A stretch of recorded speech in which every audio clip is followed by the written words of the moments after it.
Hello everyone, स्वागत है आप सभी का एक और नए वीडियो में। तो आज के इस वीडियो में हम देखेंगे दिल्ली पुलिस कांस्टेबल 2025 के लिए जीके जीएस के महत्वपूर्ण प्रश्नोत्तर। यह वीडियो आपकी दिल्ली पुलिस परीक्षा के लिए महत्वपूर्ण है, तो वीडियो के अंत तक बने रहें और यदि चैनल पर नए हों तो चैनल को सब्सक्राइब जरूर कर लें। तो चलिए वीडियो को शुरू करते हैं। तो इससे पहले की वीडियो में हमने 30 प्रश्न कवर किए थे, तो आज का प्रश्न नंबर होगा हमारा प्रश्न नंबर 31। तो प्रश्न है प्रश्न नंबर 31। सांची का महान स्तूप निम्नलिखित में से किस राज्य में स्थित है? सांची का महान स्तूप निम्नलिखित में से किस राज्य में स्थित है? प्रश्न दिल्ली पुलिस कांस्टेबल 2020 की परीक्षा में पूछा गया है, तो प्रश्न का सही जवाब होगा ऑप्शन नंबर ए, मध्य प्रदेश।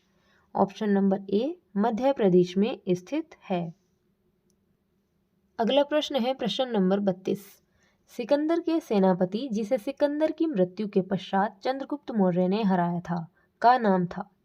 प्रश्न है सिकंदर के सेनापति जिसे सिकंदर की मृत्यु के बाद चंद्रगुप्त मौर्य ने हराया था, उसका नाम पूछा है। यह प्रश्न भी दिल्ली पुलिस कांस्टेबल 2020 की परीक्षा में पूछा गया है, महत्वपूर्ण प्रश्न है। तो प्रश्न का सही जवाब होगा option number B, Seleucus Nicator. Option number B, Seleucus Nicator को हराया था चंद्रगुप्त मौर्य ने सिकंदर की मृत्यु के बाद, जो कि सिकंदर का सेनापति था। Option number B, Seleucus Nicator. Next है प्रश्न नंबर 33। अशोक के स्तंभों के बारे में निम्नलिखित में से कौन सा कथन सत्य नहीं है? प्रश्न है अशोक के स्तंभों के बारे में निम्नलिखित में से कौन सा कथन सत्य नहीं है? तो कौन सा कथन सत्य नहीं होगा? ऑप्शन है अशोक को ऐसे स्तंभों की प्रेरणा अपने पिता बिंबिसार से मिली थी, या फिर ये आमतौर पर वल्लुआ पत्थर से बने होते थे और इन्हें अखंड स्तंभ कहा जाता था, या फिर ये अधिकतर पॉलिश किए गए स्तंभ हैं। तो प्रश्न का सही जवाब होगा ऑप्शन नंबर ए, अशोक को ऐसे स्तंभों की प्रेरणा अपने पिता बिंदुसार से मिली थी। यह कथन सत्य नहीं है। ऑप्शन नंबर ए प्रश्न का राइट आंसर होगा, ऑप्शन नंबर ए। नेक्स्ट है प्रश्न नंबर 34। किस भारतीय शासक का राज्य विस्तार भारत से बाहर था? किस भारतीय शासक का राज्य विस्तार भारत से बाहर था?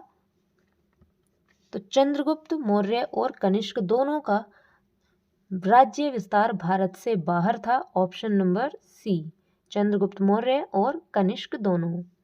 नेक्स्ट है प्रश्न नंबर 35। भारत की दशकीय जनगणना किस जनगणना अधिनियम के तहत आयोजित की जाती है? भारत की दशकीय जनगणना किस जनगणना अधिनियम के तहत आयोजित की जाती है? तो प्रश्न का सही जवाब है जनगणना अधिनियम 1948 के तहत। जनगणना अधिनियम 1948 के तहत भारत की दशकीय जनगणना आयोजित की जाती है। ऑप्शन नंबर सी, जनगणना अधिनियम 1948।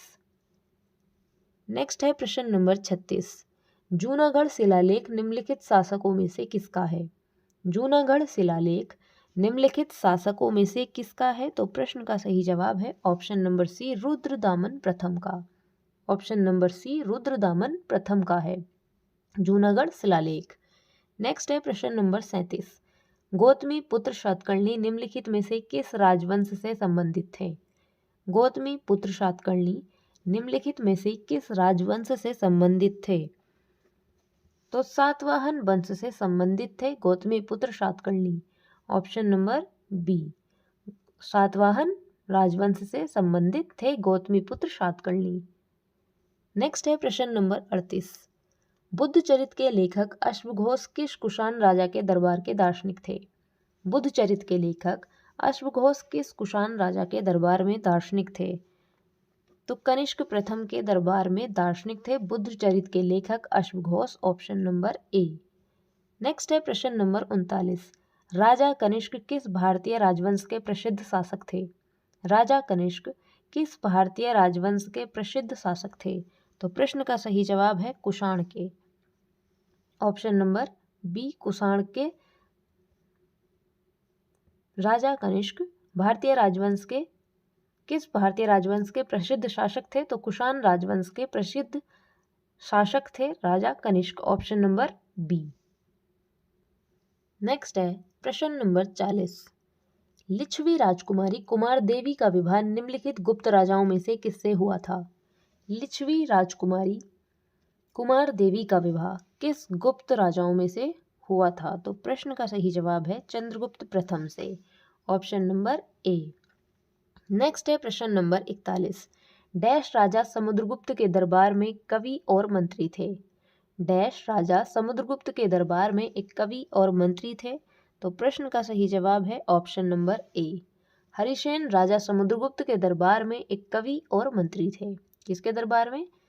हरिसेन राजा समुद्रगुप्त के दरबार में एक कवि और मंत्री थे। ऑप्शन नंबर ए प्रश्न का राइट आंसर है। नेक्स्ट है प्रश्न नंबर 42।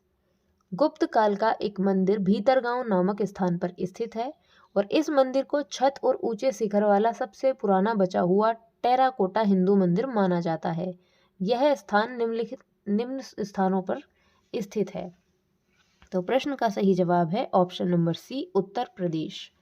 गुप्त काल का एक मंदिर भीतरगांव नामक स्थान पर स्थित है और इस मंदिर को छत और ऊंचे शिखर वाले सबसे पुराना बचा हुआ टेराकोटा मंदिर माना जाता है और यह स्थान निम्न स्थानों में से कहाँ है? तो उत्तर प्रदेश में, ऑप्शन नंबर सी। नेक्स्ट है प्रश्न नंबर 43। गांधार कला विद्यालय डैश कला से प्रभावित था। गांधार कला विद्यालय डैश कला से प्रभावित था। तो ऑप्शन नंबर डी, ग्रीक और रोमन कला से प्रभावित था। Option number D. नेक्स्ट है प्रश्न नंबर 44। गुप्त वंश का पहला शासक कौन था जिसने महाराजाधिराज की उपाधि धारण की थी? गुप्त वंश का पहला शासक कौन था जिसने महाराजाधिराज की उपाधि धारण की थी? तो प्रश्न का सही जवाब होगा option number B, Chandragupta Maurya. Chandragupta प्रथम।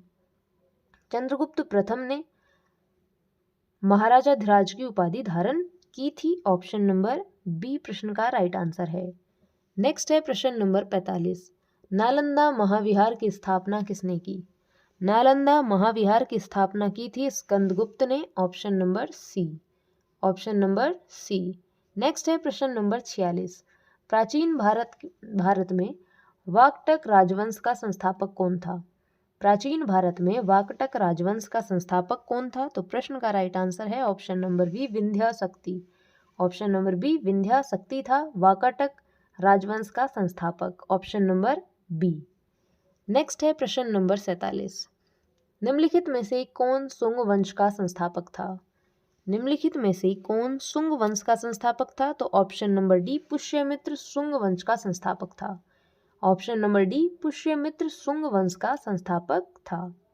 नेक्स्ट है प्रश्न नंबर 48। हर्ष के शासन के दौरान कन्नौज सभा निम्नलिखित संप्रदायों के सिद्धांत का प्रचार करने के लिए आयोजित किया गया था।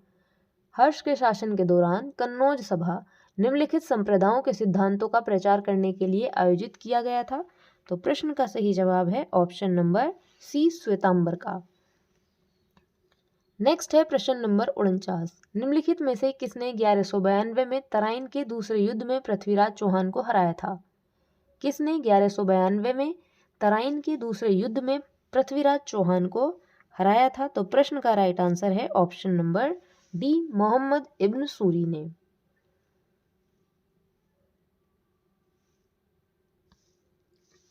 इस प्रश्न का जवाब होगा option number B, Mohammad Ghori, ना कि Mohammad Ibn Suri. Option number B, Mohammad Ghori. Next है प्रश्न नंबर 50। अढ़ाई दिन का झोपड़ा डैश में स्थित सबसे पुरानी मस्जिदों में से एक है। अढ़ाई दिन का झोपड़ा, तो option number B, Ajmer. Option number B, Ajmer में स्थित है।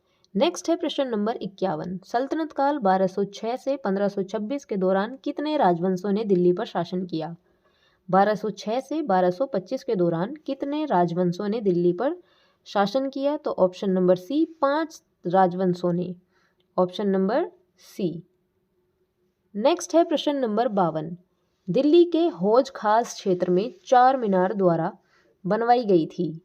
तो प्रश्न का सही जवाब होगा ऑप्शन नंबर ए, अलाउद्दीन खिलजी द्वारा बनवाई गई थी दिल्ली के हौज खास क्षेत्र में Char Minar. Option number A. Next है प्रश्न नंबर 53। निम्नलिखित में से कौन सा एक स्थान दिल्ली सल्तनत की अल्पकालीन राजधानी थी? कौन सा स्थान दिल्ली सल्तनत की अल्पकालीन राजधानी थी? तो Devagiri. Option number A, sorry option number A नहीं, option number B. Option number B Ahmedabad. Option number B Ahmedabad Delhi सल्तनत की अल्पकालीन राजधानी थी। नेक्स्ट है प्रश्न नंबर 54। अढ़ाई दिन का झोपड़ा किस राज्य में स्थित है? अढ़ाई दिन का झोपड़ा किस राज्य में स्थित है?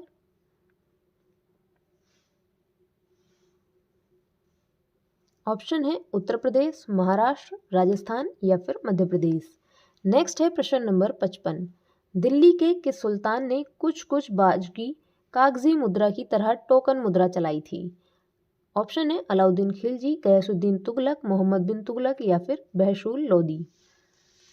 तो प्रश्न का जवाब सभी कमेंट करके बताएं। वीडियो अच्छी लगी हो तो वीडियो पर लाइक शेयर कमेंट जरूर करें और यदि चैनल पर नए हो तो चैनल को सब्सक्राइब जरूर कर लें।